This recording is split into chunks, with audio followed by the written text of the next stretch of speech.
Livro Em Honra ao Espírito Santo, do autor Cash Luna, capítulo 5. Onde quer que esteja.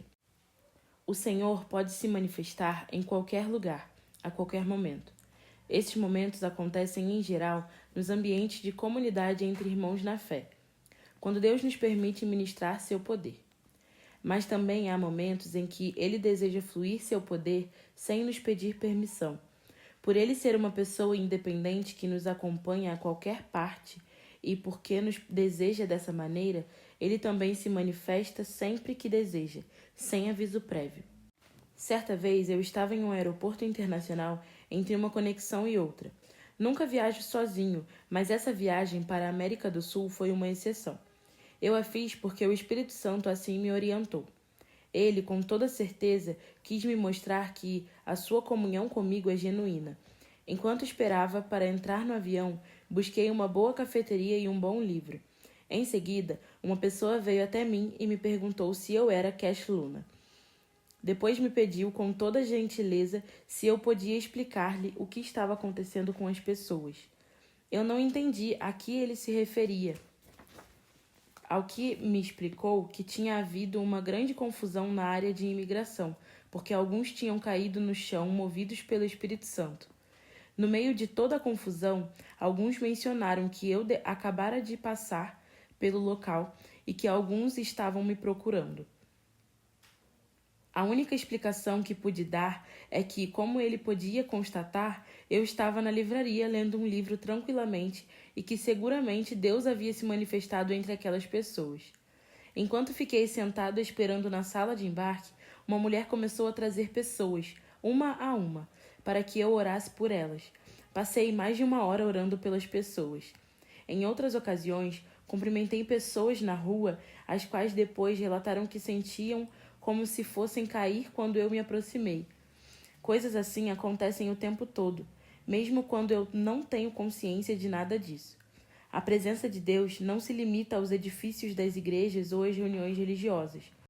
É algo real em qualquer lugar, e Ele é capaz de fazer qualquer coisa que desejar, em qualquer lugar, com qualquer um que escolher. Isso me lembra de experiências semelhantes com pessoas que estavam hospedadas em hotéis onde Kathryn Kuhlman, conhecida como evangelista com dom de cura, costumava se hospedar. Enquanto ela estava em um hotel, até mesmo os garçons e os cozinheiros tombavam no chão, tocados pelo Senhor na cozinha. Algo semelhante acontecia com Jesus. Alguns leprosos eram curados quando ele passava pelo caminho, porque o poder de Deus os tocava ali mesmo. Eram como aqueles que eram curados nos ônibus enquanto se dirigiam aos nossos eventos Noites de Glória. Enquanto estou no lugar secreto de oração, outros recebem a cura pelo poder do Espírito Santo que os alcança onde quer que estejam. O Espírito Santo não espera que alguém lhe diga o que fazer. Em muitas ocasiões, ele simplesmente nos diz o que ele fez depois que já aconteceu. Enquanto estávamos celebrando uma cruzada de Noites de Glória, em uma cidade do Equador, algo muito poderoso aconteceu a um homem que estava envolto em um lençol azul. Ele era muito conhecido na cidade porque era considerado louco. Durante as 2 reuniões que tivemos na cidade, ele não parava de cambalear de um lado para o outro e babava continuamente.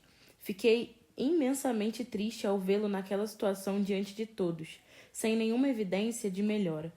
Na noite seguinte, algo dentro de mim me dizia que o homem podia ser curado. Quando o evento acabou, voltei ao quarto que me haviam preparado para a oração. De repente, algumas pessoas que nos ajudaram nas reuniões começaram a bater na minha porta. Estavam muito emotivas e pareciam ter visto um fantasma. Perguntei-lhes o que tinha acontecido. Prontamente me disseram que, enquanto estavam movendo as cadeiras para limpar o local antes de terminar a noite, o homem pareceu reagir.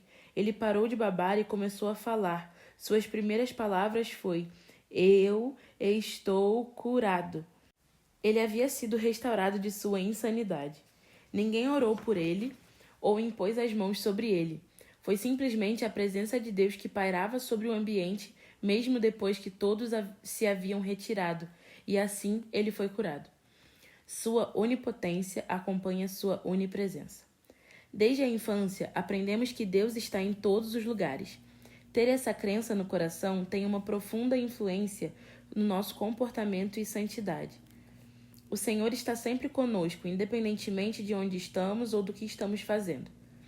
Quando você está totalmente convencido dessa verdade, terá a certeza de que Ele pode manifestar-se onde você estiver, tanto no trabalho quanto no seu quarto, estudando ou em casa, no campo ou na cidade, na academia ou na igreja. Anelar a unção do Espírito Santo é desejar a manifestação da onipotência de Deus na nossa vida. Em Salmos 91:1, temos uma palavra profética àqueles que buscam desenvolver um relacionamento de intimidade com o Senhor. Assim ele diz: aquele que habita no abrigo do Altíssimo descansa à sombra do Todo-Poderoso. Para entender esse texto, devemos prestar atenção especial nos verbos habitar e descansar, que mostram como necessitamos da presença de Deus. A presença do nosso Senhor é: todo aquele que habita na minha presença e vive comigo, cedo ou tarde, experimentará a manifestação do meu poder em sua vida. A chave para ver sua onipotência é acreditar em sua onipresença. O versículo 2 continua: pode dizer ao Senhor: tu és o meu refúgio e a minha fortaleza, o meu Deus em quem confio. Aliada ao primeiro versículo dessa passagem, compara o Senhor a 3 importantes recursos de proteção para o crente: abrigo, refúgio e fortaleza. Uma fortaleza é um lugar de defesa e reabastecimento durante tempos de guerra, um lugar no qual nossa força é renovada. Nosso lugar secreto é o lugar no qual experimentamos momentos com a pessoa mais íntima do nosso círculo. Trata-se de um lugar aconchegante no qual podemos descansar, sonhar e manter nossos segredos. O refúgio protege o corpo de um clima incontrolável e de outros riscos exteriores. Tudo isso é o que sua presença representa para nós. A unção não apenas nos capacita a fazer milagres, mas também nos fornece a proteção divina. Por essa razão, o Salmo continua com uma promessa de que ele nos livrará do caçador e do veneno mortal, e que não devemos temer as flechas de dia nem os terrores da noite, porque ele enviará os seus anjos para nos manter firmes sobre a rocha. Muitas pessoas buscam o poder do Senhor, mas não querem aprender a viver em sua presença. Buscam a cura, mas não aquele que cura. Buscam a prosperidade, mais que aquele que as unge. Buscam onipotência enquanto se esquecem da sua onipresença, porque querem o seu poder, mas não respeitam nem honram sua existência. Aqueles que aprendem a habitar na onipresença de Deus terão a honra de ver a sua onipotência. O fundamento da santidade. Faz algum tempo, uma pessoa que era alcoólatra me desafiou dizendo que beber bebidas alcoólicas não era errado. Então, pedi que orasse e agradecesse a Deus cada vez que ele tomasse um trago. Imagine a oração desse homem: Pai, agradeço por esta bebida que me deste e abençoa este uísque a fim de que ele alimente o meu corpo. Sabe o que aconteceu? Ele parou de beber. Alguns dias depois, ele me disse que tomou o copo nas mãos e, quando orou, sentiu uma convicção de Deus a tal ponto de ser incapaz de tomar outro drink. Ele descobriu que Deus estava em sua presença, com ele, e decidiu que não desagradaria mais a Deus. Acreditar que Deus está presente em todos os lugares e que Ele vê tudo o que fazemos é chave para uma vida de santidade. Sua jornada é mais correta quando você está convencido de que não pode fazer qualquer coisa pelas costas de Deus. Ele o acompanha e está sempre ao seu lado, vendo tudo o que você faz, ouvindo suas conversas e avaliando seus pensamentos mais íntimos. Talvez você saiba esconder o seu pecado das pessoas, mas não de Deus. Muitos anos atrás, quando havíamos acabado de abrir a igreja, contratamos uma empregada que acabou nos roubando. Numa sexta-feira à noite, enquanto eu dormia, pude ver a sua face, e naquele momento Deus me revelou que faltava dinheiro da igreja e que essa pessoa era responsável pelo roubo. Ele até mesmo me mostrou a quantia exata que ela havia levado. No dia seguinte, confirmei cada detalhe que o Senhor me havia mostrado e tive de despedi-la imediatamente. Como eu sabia? Porque, ao roubar, ela fez de tudo para garantir que ninguém a visse, mas se esquecera de que Deus estava lá. Passei por experiências semelhantes em outras ocasiões. Sempre lembro minha equipe de que Deus está presente no nosso ministério, e isso é um benefício real para nós, porque somos testemunhas de sua obra. Ainda assim, podemos nos ferir se nos esquecermos de que Ele é o único responsável por revelar as coisas erradas que Ele vê. Viver uma vida convencido de sua onipresença é o que sustenta nossa caminhada com Ele. Os jovens precisam entender que não são seus pais que os incomodam em seus momentos de paixão e tentação quando estão na companhia de um namorado ou namorada. É Deus que os leva a se preocupar porque está ao lado deles. Não é do pastor que devem esconder um cigarro ou uma bebida, ou diante de quem devem se sentir envergonhados por ter um hálito de quem bebeu. Deveriam, sim, estar preocupados pela desaprovação do Pai Celestial, pois é Ele que sempre os acompanha. Quando nossa santidade é visível no nosso comportamento, nosso alvo é agradar ao Senhor, não à igreja ou a um líder espiritual. O problema com um relacionamento extraconjugal não é o fato de que os amantes sejam cuidadosos para que ninguém os veja entrar em um lugar em segredo. A questão é lembrar que o Senhor os verá, porque está com eles, aonde quer que forem. O problema não está em conduzir questões escusas em segredo, mas sim o pensamento que não conseguimos esconder de Deus. É mais fácil ser santo quando estamos convencidos de sua onipresença. Crer significa que, ao nos sentar para ver televisão, evitaremos cenas inapropriadas, porque sabemos que Deus está aí, assistindo ao mesmo programa. Podemos enganar o patrão chegando tarde no trabalho, mas não a Deus. É mais difícil abster-se de coisas que agradam a nossa carne e que entristecem o nosso espírito quando ainda não aprendemos a viver de acordo com a onipresença de Deus. Nós tentamos nos justificar, dizendo que não há nada de errado em buscar nossa satisfação pessoal, mas nos esquecemos de que isso não agrada a Deus. É vital que você aprenda a mudar o seu comportamento em tais assuntos. A carne sempre desejará coisas contrárias à nossa vontade. Talvez você não seja capaz de remover um desejo carnal que tenha, mas pode eliminar sua prática. Aprenda a viver sob a sombra de Deus, respeitando a sua presença em todos os momentos. Quando você caminha no temor de Deus, seu comportamento o reflete porque você passa a dar prioridade aos princípios divinos, não aos seus prazeres. Não tente obter diversão com nada que ofenda aquele que deu a própria vida por você na cruz do Calvário. Não zombe de seu sacrifício. Peça a ele força e domínio, necessários para não querer nada que o possa induzir ao pecado. Devemos manter uma conduta correta, tanto fora quanto dentro da igreja, uma vez que somos a habitação do Todo-Poderoso. Certa vez, quando eu dirigia por uma grande avenida na cidade da Guatemala, vi um homem pedindo carona. Parei e lhe dei carona. Imediatamente ele pegou um maço de cigarros e me ofereceu. Aceita um? Não, obrigado, eu não fumo, respondi. É sexta-feira, não quer uma cervejinha? Insistiu. Não, obrigado, eu não bebo. Por que não? Perguntou olhando-me atentamente. Por sua expressão, eu sabia que ele esperava uma resposta do tipo religioso. Eu respondi, porque o meu pai não se agrada, sem dar muita explicação.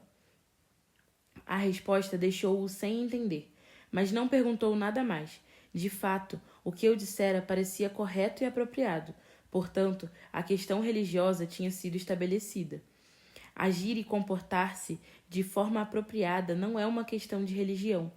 Não tem nada a ver com pertencer a uma religião ou ir a uma igreja. Trata-se simplesmente de uma questão de buscar agradar nosso Pai Celestial. Queiramos ou não, o comportamento é uma questão de respeitar a onipresença de Deus para seguir à sombra de sua onipotência. Devemos nos comportar aqui como se estivéssemos no céu, porque Deus está em ambos os lugares ao mesmo tempo. Alguns pensam que estarão perto de Deus somente depois de chegarem ao céu. Esse tipo de pensamento limita grandemente a presença do Senhor na vida de quem pensa dessa maneira. Eles mantêm Deus na última fila, em vez de se alegrar com uma profunda comunhão com Ele agora mesmo. Envolvidos por sua presença. Alguém me perguntou certa vez há quanto tempo eu tinha consciência da onipresença de Deus na minha vida. Creio que a maioria dos cristãos aprendemos desde pequenos que Deus está presente em todos os lugares, que vê todas as coisas e que sabe de tudo. Na verdade, trata-se de uma verdade fundamental para aqueles de nós que dizemos crer nele. Pessoalmente, tenho consciência disso desde que era criança, mesmo antes de me voltar para Deus. Como resultado, sempre que pecava, eu me sentia envergonhado de saber que ele podia ver tudo o que fazia.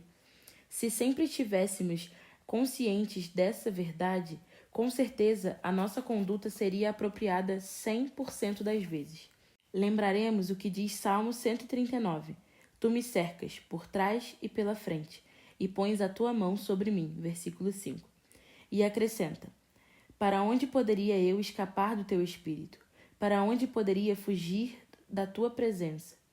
Se eu subir aos céus, lá estás. Se eu fizer a minha cama na sepultura, também lá estás. Versículos 7 e 8. Aparentemente, o salmista estava passando por uma etapa difícil da vida. Talvez estivesse tentando fugir da presença de Deus. Adão fez o mesmo depois de sua desobediência. A mesma coisa pode acontecer conosco quando pecamos. Tentamos nos esconder de Deus. Não há motivo para abandonar tudo por causa do pecado. Não podemos nos esconder de Deus, porque Ele sabe o que estamos sentindo e passando todo o tempo. Ele nos vê em cada situação. Estamos nos enganando se pensamos que podemos nos distanciar de Deus, deixando a igreja ou nos afastando dos cristãos. A presença dele não se limita ao âmbito da igreja. Ele está em cada lugar onde pecamos. Está agora mesmo com você.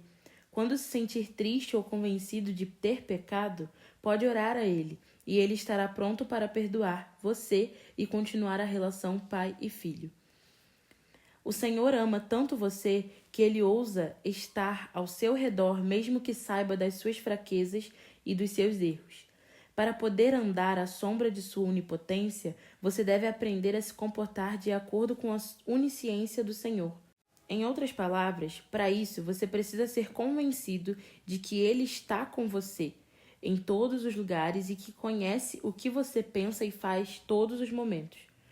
Crer de todo o coração em sua onipresença o convencerá de que pode ouvir o que ele diz a você. Ninguém ganha a habilidade de ouvi-lo sem primeiro adotar a atitude correta de chegar a ele. Alguns se sentem abandonados quando não conseguem escutar a voz de Deus, mas ele, às vezes, fica em silêncio por amor. O problema está em querer que o Senhor fale quando nós é que estamos falando. Deus fala quando Ele quer fazê-lo.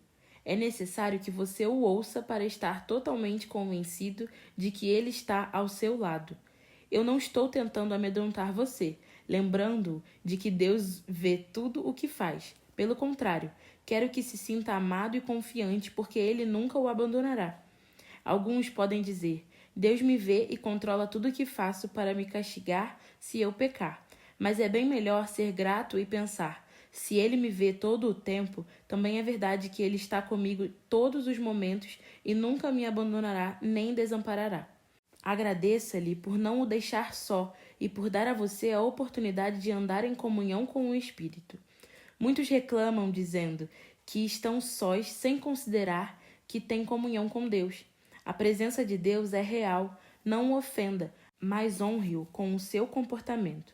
Nunca diga que ninguém entende você, porque, ao se expressar dessa forma, você desconsidera que o Espírito Santo está sempre com você. Embora você possa sentir que outros o abandonaram, Deus nunca fará isso. Aqueles que desejam viver com a manifestação de seu poder e adentrar em uma nova dimensão de milagres, além do que são capazes de imaginar, devem agir com fé diante da onipresença de Deus. Busque experimentar a comunhão e a intimidade com Ele. O desejo mais profundo do meu coração é que Deus derrame sua unção em cada área da minha vida.